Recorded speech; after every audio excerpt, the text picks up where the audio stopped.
DK academy में आपका स्वागत है। जैसा कि आप लोग अगले वीडियो में देखे, हम लोग एक्सरसाइज 1.1 का सॉल्यूशन किए थे क्वेश्चन का, और उसके आगे वाला वीडियो जो था वो थ्योरी था एक्सरसाइज 1.1 का। आज हम लोग एक्सरसाइज 1.2 का यानी जो रियल नंबर है उसका एक्सरसाइज 1.2 का हम लोग आज थ्योरी क्लास है। आज उसके बारे में हम लोग बताएंगे। उसके बाद अगला जो वीडियो जाएगा एक्सरसाइज 1.2 का, उसका सॉल्यूशन जाएगा क्वेश्चन का। ठीक है, तो आप लोग ज़्यादा से ज़्यादा सब्सक्राइब करें, जिससे कि आप लोग का जो वीडियो जाएगा मतलब बहुत ही अच्छी क्वालिटी की जाएगी। और इसी तरह से हम लोग का जो अगला चैप्टर है खत्म होते चला जाएगा। तो चलिए आज हम लोग लेट न करते हुए आज एक्सरसाइज 1.2 का थ्योरी क्लास का जो थ्योरी है उसका बात करते हैं। ठीक है, तो चलिए आज लिख लेते हैं हम लोग एक्सरसाइज 1.2।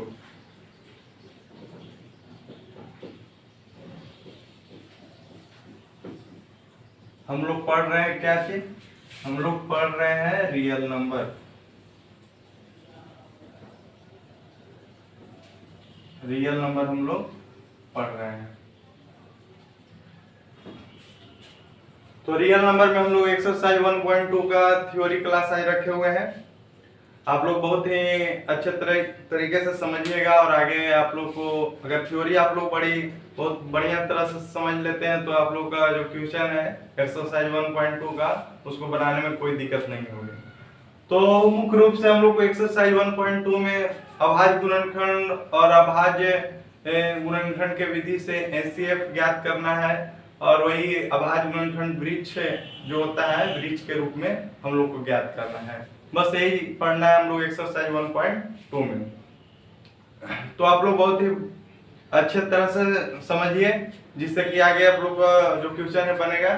ठीक है, तो हम लोग को क्या करना है, पहले अभाज्य गुणनखंड के बारे में चर्चा करना है कि अभाज्य गुणनखंड कैसे निकलता है।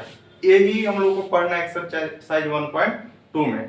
तो सर्वप्रथम हम लोग क्या करते हैं, मान लीजिए कोई अंक ले लेते हैं। ठीक है, कोई अंक ले लेते हैं, उसको हम लोग को बोलता है कि अभाज्य गुणनखंड कीजिए इसको। तो अभाज्य गुणनखंड करने के लिए क्या करते हैं समझिएगा। टाइप 1 है ये। क्या करते हैं, मान लीजिए हम लोग ले लेते हैं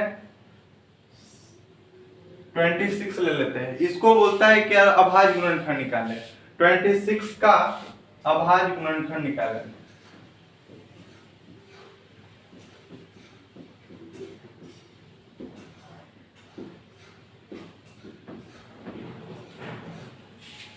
हम लोग को अभाज्य गुणनखंड निकालना।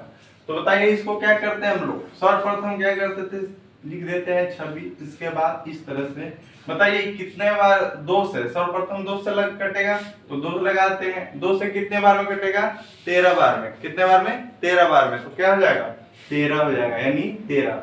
बताइए जो 13 है वो हम लोग का और डिवाइड होगा, नहीं होगा।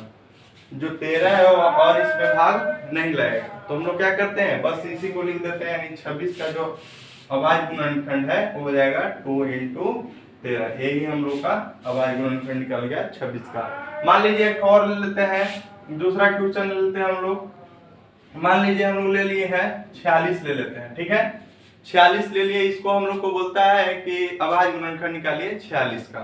तो अभाज्य गुणनखंड निकालने के लिए क्या करते हैं हम लोग, इसी तरह से हम लोग क्या करेंगे, इसको इस तरह से कर देंगे। बताइए कितने बार में लगेगा, सर्वप्रथम 2 बार में लगाते हैं। 2 बार में लगाएंगे तो कितना आएगा, 23 बार में कटेगा। तो क्या हो जाएगा, 23। यानी अब जो 23 है वो अब लगेगा कि नहीं लगेगा, नहीं लगेगा, क्योंकि ये हमारा अभाज्य संख्या आ गया। यानी जब अभाज्य संख्या आ गया, जो भाज्य नहीं है उसे अभाज्य संख्या कहते हैं। ठीक है, जो किसी संख्या से भाज्य नहीं हो सकता उसे अभाज्य संख्या कहते हैं। कि बताइए 23 जो है वो भाज्य होगा, किसी संख्या से नहीं होगा। ये हमेशा 1 और 23 है, यानी जो 1 है और अपने से भाज्य होगा उसे अभाज्य कहेंगे। ठीक है, तो अभाज्य संख्या तो किसी संख्या दूसरे संख्या से भाज्य नहीं हो सकता है। तो क्या करेंगे, इसको डायरेक्ट कहेंगे तो हम लोग लिख देंगे, यानी 46 का हो जाएगा 2 × 23 हो जाएगा। ठीक है, अब हम लोग ले लेते हैं, मान लीजिए एक और क्वेश्चन ले लेते हैं। ध्यान से समझिएगा। तीसरा नंबर 100 ले लेते हैं। तो 100 को हम लोग का अभाज्य गुणनखंड निकालने के लिए बोलेगा तो क्या करेंगे, सर्वप्रथम देखेंगे 2 से कटेगा, 2 लगा दिए, 2 से कितने बार में कटेगा, 2 से हम लोग को कितने बार में कटेगा, तो 50 बार में, 50 दूनी 100। अब फिर कितना देखिए 50 भी कटेगा कितने से, 2 से, 2 से कटेगा कितने बार में, 25 बार में। तो 25 बार में कटेगा तो इसको हो जाएगा, ठीक है। अब बताइए 25 जो है 2 से कटेगा, नहीं कटेगा, 3 से कटेगा, नहीं कटेगा, तो कितना से कटेगा, 5 से कटेगा, तो 5 से काट देंगे इसको, तो यहाँ हो जाएगा 5 और ये हो जाएगा 5 5 25। बताइए 5 भी और होगा नहीं, 5 हमारा जो हो गया अभाज्य संख्या हो गया, इस चलते यहाँ पर हम लोग छोड़ देंगे, इसको लिख देंगे 100 का अभाज्य संख्या जो है क्या हो जाएगा, 2 × 2 × 5 × 5, यानी इसको इस तरह से भी हम लोग लिख सकते हैं 2xy × 5xy, ये हमारा अभाज्य गुणनखंड हो गया। तो इस तरह से अभाज्य गुणनखंड निकलता है, आप लोग बहुत ही बेहतरीन तरीके से निकाल सकते हैं, और इसको में ज्यादा कुछ नहीं है, ठीक है। इसको जल्दी से आप लोग स्क्रीनशॉट ले लीजिए या नोट कर लीजिए।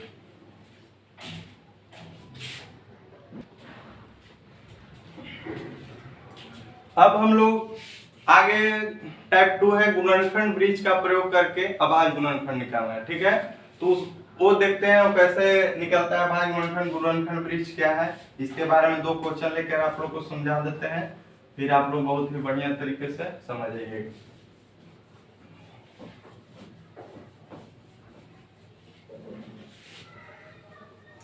गुणनखंड ब्रिज से मान लीजिए क्वेश्चन दे देता है कि 40 को गुणनखंड ब्रिज की सहायता से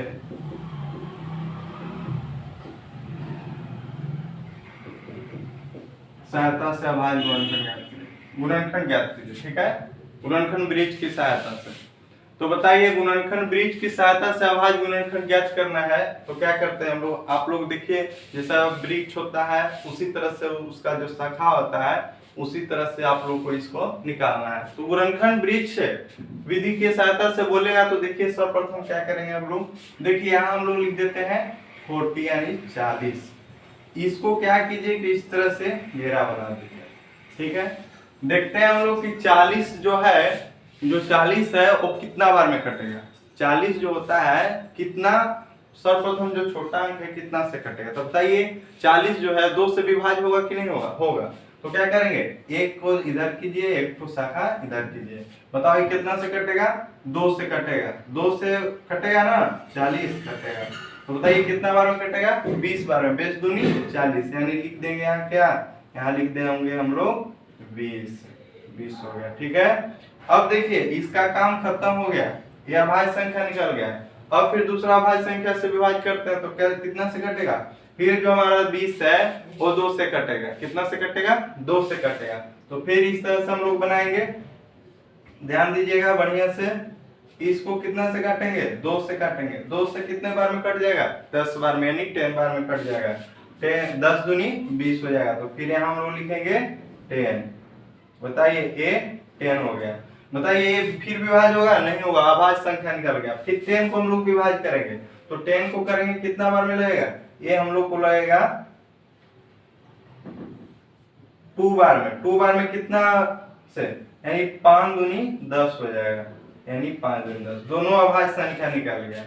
तो बताइए यही हम लोग को ज्ञात करना था, तो क्या करते हैं कि जब वृक्ष गुणनखंड वृक्ष की सहायता से अभाज्य गुणनखंड ज्ञात करना है तो इस तरह से करते हैं, यानी 40 पहले लिख दिए, उसके 2 से भाग करेंगे तो कितना बार में, 20 बार में, फिर 20 को हम लोग 2 से विभाजित करेंगे कितना बार में, 10 बार में, और 2 से फिर 10 को विभाजित करेंगे कितना बार में, 5 बार में हो जाएगा। अब देखिए जो ए वाला अंक होता है इसको हम लोग क्या करते हैं, इसको हम लोग लिख देते हैं, यानी जो अभाज्य संख्या होता है उसको हम लोग सजा देते हैं, वही हम लोग का अभाज्य गुणनखंड निकाल जाता है। चलिए तो इसको सजाते हैं हम लोग, तो सजा देंगे तो क्या हो जाएगा, ये हो जाएगा 2 हो जाएगा, ये हो जाएगा कितना 2, ये हो जाएगा 2, ये हो जाएगा 5, यानी इसको हम फिर इस तरह से भी लिख सकते हैं, यानी दो कितने बार आया है, 3 बार, यानी इसको क्या कर देंगे, 2 के क्यूब इंटू 5, यही अभाज्य गुणनखंड हो गया। इसी तरह से हम लोग का गुणनखंड ब्रिज की सहायता से अभाज्य गुणनखंड निकलता है। ठीक है, आगे फिर एक और क्वेश्चन लेते हैं, उसके बाद आप लोग खुद से बनाने लगेंगे। तो चलिए अगला क्वेश्चन हम लोग लेते हैं।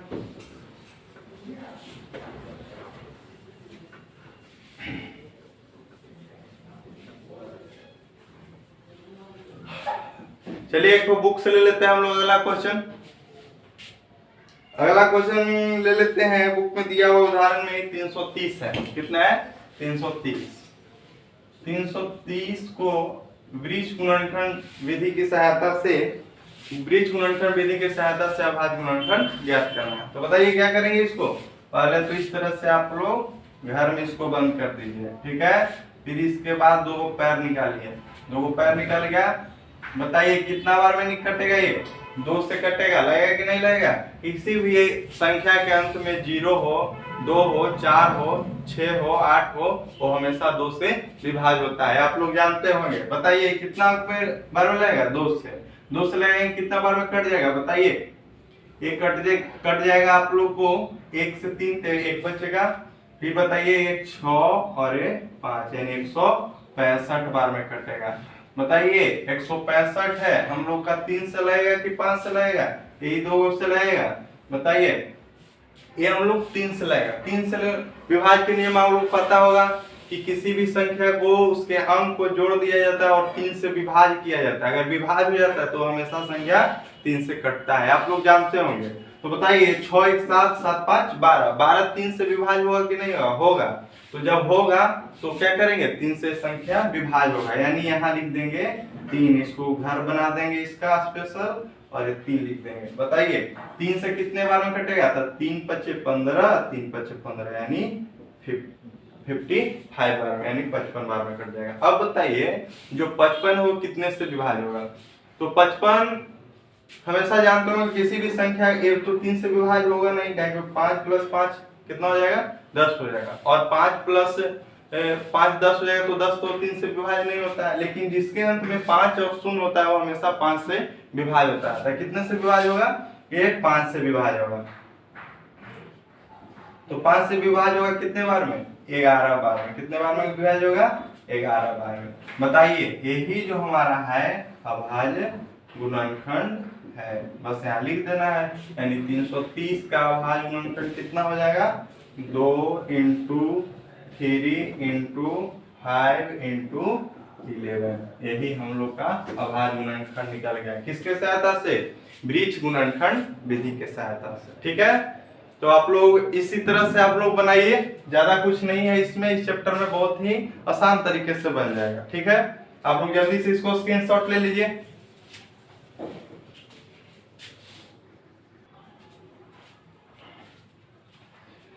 चलिए तो अब हम लोग आगे अभाज्य गुणनखंड विधि से हम लोग एलसीएम और एचसीएफ ज्ञात करने के लिए सीखेंगे। इसी चैप्टर में है, एक्सरसाइज 1.2 में आप लोग के दिया हुआ है अभाज्य गुणनखंड विधि से एलसीएम और एचसीएफ ज्ञात कीजिए। ध्यान रखिएगा, हमेशा पूछा जाने वाला क्वेश्चन है 2 नंबर में। तो आप लोग बहुत ही बढ़िया से ध्यान दीजिए इसको, तभी आप लोग से बनेगा। मान लीजिए क्वेश्चन लेते हैं हम लोग, डायरेक्ट क्वेश्चन से समझते हैं।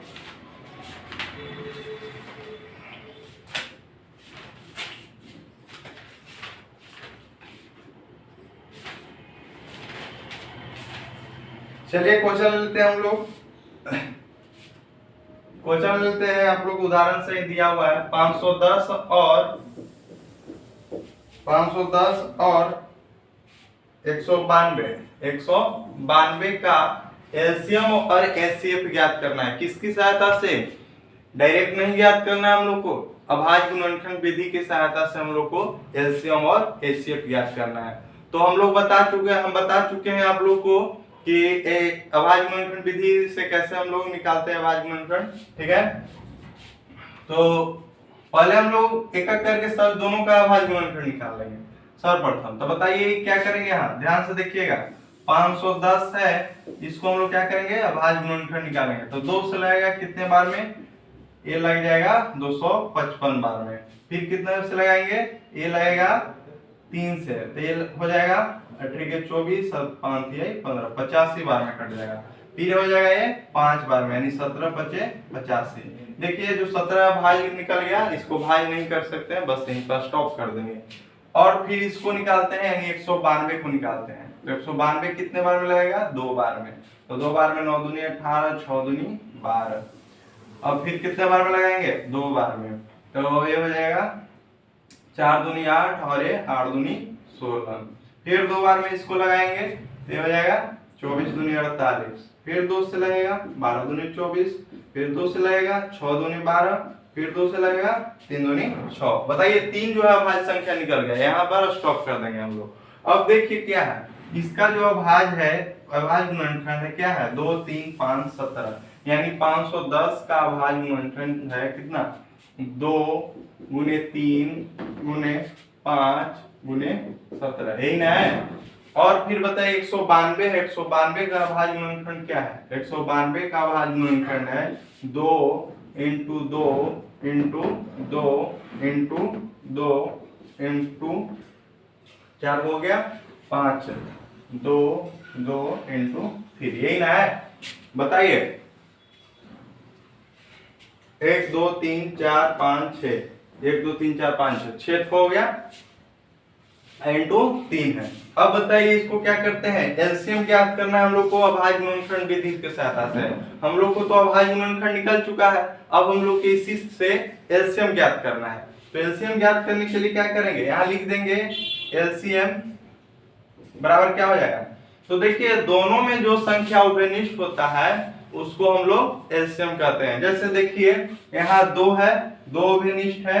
बताइए यहाँ 3 है और यहाँ भी 3 है, ये दो उभयनिष्ठ है। और बताइए इसको में उभयनिष्ठ है, उभयनिष्ठ कोई, यानी उभयनिष्ठ का मतलब कॉमन, यानी दोनों में कॉमन होना चाहिए। जैसे देखिए 2 और यहाँ 3 है, इसमें भी 3 है, बाकी सब 5 इसमें है लेकिन इसमें 5 नहीं है। इसमें देखिए 17 है लेकिन इसमें 17 नहीं है, तो हम लोग इसको उभयनिष्ठ नहीं कर सकते हैं। यानी जो दोनों में उभयनिष्ठ होगा उसी का गुणनफल क्या होगा? यह गुणनफल 1 रहेगा तो उसी को लिख देंगे, लेकिन 2 संख्या हो जाएगा तो उसको गुना कर देंगे, वही एलसीएम निकल जाएगा, सॉरी एचसीएफ निकल जाएगा, एचसीएफ निकल जाएगा। एलसीएम होता है आपको बताएंगे आप लोग के आगे, एचसीएफ निकल जाएगा।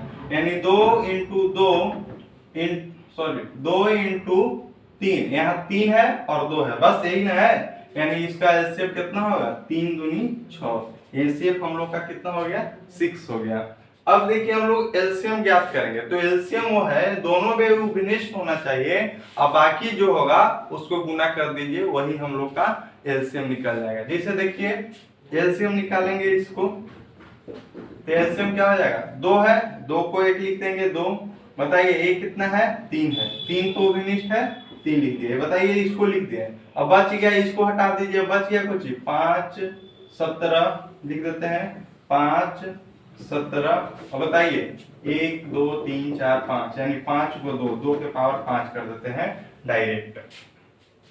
अब बताइए क्या हो जाएगा?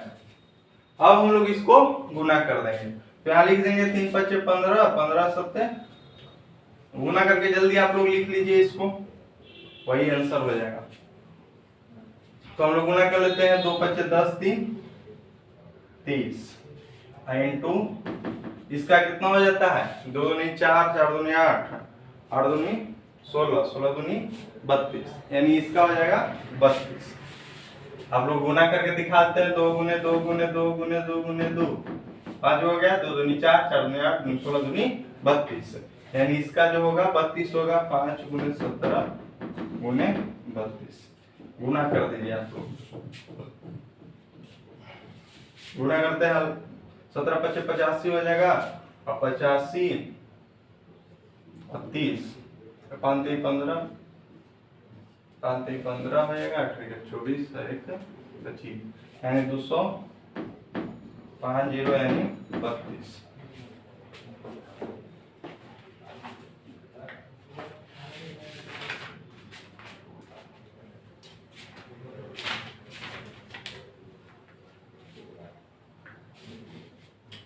हो गया, इसको फिर और आगे आप लोग गुना कर लीजिए, आंसर निकल जाएगा, ज्यादा कुछ नहीं है इसको में।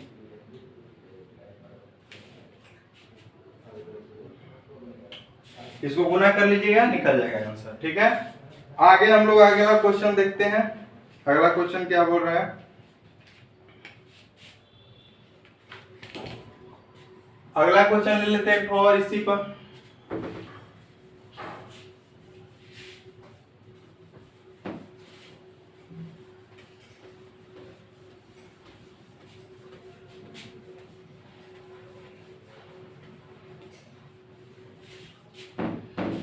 मान लीजिए छोटा लेते हैं एक तो, आप लोगों को बड़ा सा अगर समझ में नहीं है तो छोटा ले लेते हैं।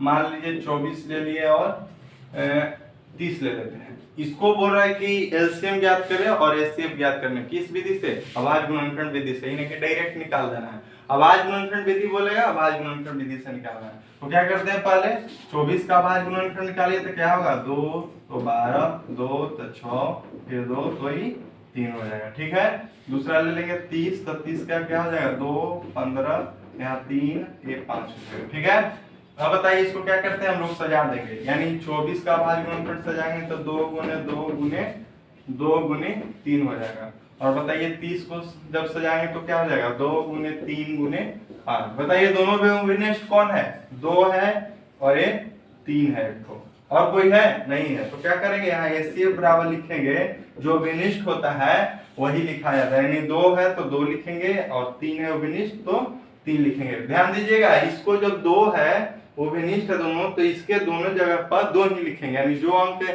वो विनिष्ट यानी कॉमन रहेगा, उसके जगह पर वही अंक एक बार लिखेंगे। और यहाँ देखिए 3 विनिष्ट है, तो इसके जगह पर हम लोग क्या लिखे हैं, 3। दोनों नहीं लिख देना है, एक ही लिखना है, क्योंकि जो कॉमन होता है उसको एक जगह लिख दिया जाता है। बताइए कितना हो जाएगा, 3 दूनी 6, यानी इसका एचसीएफ जो होगा 6 हो जाएगा। बताइए एलसीएम हमको ज्ञात करना है, तो एलसीएम क्या होगा, यानी जो विनिष्ट है उसको पहले लिख दीजिए। यानी 2 3 लिख दिए, अब उन्हें क्या है 2 2, यानी 2 दूनी 4 लिख देते हैं डायरेक्ट, और ये हो जाएगा 5। बताइए इसको गुना कर दीजिए, एलसीएम निकल गया, 3 दूनी 6, 6 चौका 24, 24 बचे 120, यानी 120 आंसर आ गया, क्या एलसीएम आ गया। और इसका एचसीएफ 6 है, यही दोनों आंसर होगा। इस तरीके से हम लोग अभाज्य गुणनखंड विधि की सहायता से एलसीएम और एचसीएफ ज्ञात करते हैं। आप लोग इसी साधारण विधि से भी चेक कर लीजिएगा, ऐसे बना करके आप लोग को अपने से मतलब ध्यान में रखा कि हम लोग का जो आंसर है सही है कि नहीं है। चलिए इस तरह से हम लोग एलसीएम और एचसीएफ ज्ञात करते हैं। इसको जल्दी से आप लोग लिख लीजिए, स्क्रीनशॉट ले लीजिए।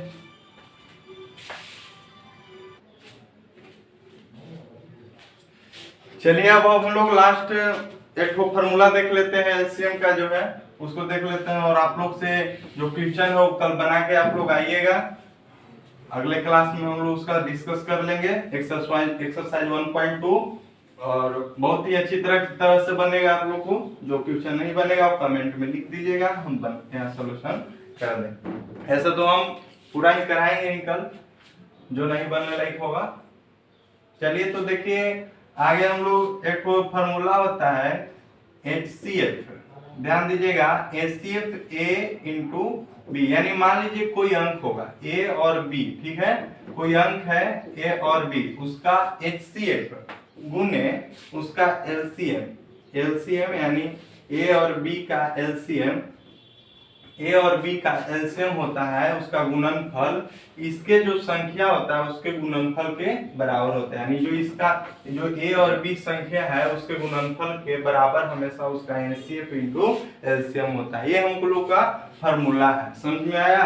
यानी एचसीएफ इंटू एलसीएम बराबर जो संख्या है उसको आपस में गुना कर दीजिए, वही आंसर हो जाएगा। जैसे देखिए आप लोग को प्रूफ करके दिखा देते हैं। मान लीजिए ले लेते हैं हम लोग 24 और 30 ले लेते हैं, ठीक है, 24 और 30 ले लिए, इसको हम लोग इस फार्मूला को प्रूव करके दिखाते हैं, ठीक है।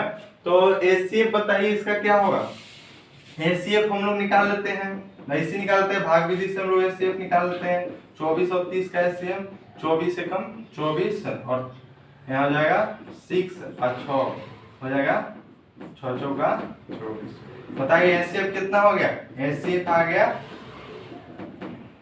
6। एलसीएम निकाल लेते हैं, एलसीएम कितना होगा, एलसीएम देखिए यहाँ पे निकाल रहे हैं, एलसीएम 24 और 30 का एलसीएम हो जाएगा 2 से, तो ये 12 दूनी 24, 15 दूनी 30, फिर 3 से 3 चौका 12, 5 3 15, कितना होगा 5 चौका 20, 20 60 60 दूनी 120, यानी इसका एलसीएम जो हो गया कितना हो गया 120 आ गया और एचसीएफ 6 आ गया। तो बताइए यहाँ हम लोग फार्मूला को बैठाते हैं, एचसीएफ के जगह पर क्या लिखेंगे 6 लिखेंगे, 6 लिख दिए, इनटू एलसीएम के जगह पर क्या लिखेंगे 120 लिखेंगे, ठीक है। और बताइए यहाँ हम लोग क्या करेंगे बराबर एलएचएस आरएचएस दोनों से चलते हैं, एलएचएस बराबर आरएचएस दोनों से चल रहे हैं, ठीक है। तो बताइए 6 हो गया 120 हो गया, 6 से एचसीएफ निकल गया कितना 24 और 30 का एचसीएफ निकल गया 6 और एलसीएम निकल गया 120। बताइए और अंक क्या था 24 था और 30 था, यहाँ हो जाएगा 24 इंटू 30। बताइए इसको गुना करेंगे तो क्या हो जाएगा 720 हो जाएगा। और बताइए इसको गुना करेंगे तो क्या होगा, इसको भी गुना करेंगे तो 72, यानी 24 की 72। बताइए दोनों प्रूफ हो गया कि नहीं, यानी 720 बराबर 720। इससे हम लोग प्रूफ होता है कि जो एलसीएम होगा एलसीएम इंटू एचसीएफ बराबर जो संख्या है उसका गुणनफल हमेशा बराबर होता है, बस यही है। तो आप लोग इस फार्मूला को हमेशा ध्यान में रखिएगा, इसके ऑब्जेक्टिव आप लोग को पूछा जा सकता है, ये बहुत ही अच्छा फार्मूला है। देखिए ध्यान ये दीजिएगा इसको में कि ये जो अप्लाई होगा हमेशा 2 अंक के लिए ही अप्लाई होगा, इस नहीं कि 3 अंक के लिए, ये हमेशा 2 अंक के संख्या पर ही अप्लाई होगा, 3 अंक के संख्या पर कभी नहीं अप्लाई होगा, ये आप लोग को ध्यान में रखना है, ठीक है। नहीं तो अगर आप लोग 3 अंक के संख्या पर अप्लाई कर दें तो ऐसा हमेशा गलत हो जाएगा और आपको 100 में से 200 नंबर मिलेगा, ठीक है। तो इस तरह से आप लोग ध्यान में दीजिए और इसी तरह से लाइक सब्सक्राइब और शेयर कीजिए, जिससे हम लोग का कॉन्फिडेंस बढ़ेगा और बहुत ही अच्छी वीडियो हो जाएगी। और आगे हम लोग आज ही मतलब हिंदी का भी साइंस का भी डाल सकते हैं, डालेंगे, तो सब सब्जेक्ट का जाएगा 10th क्लास का, ठीक है। Thank you.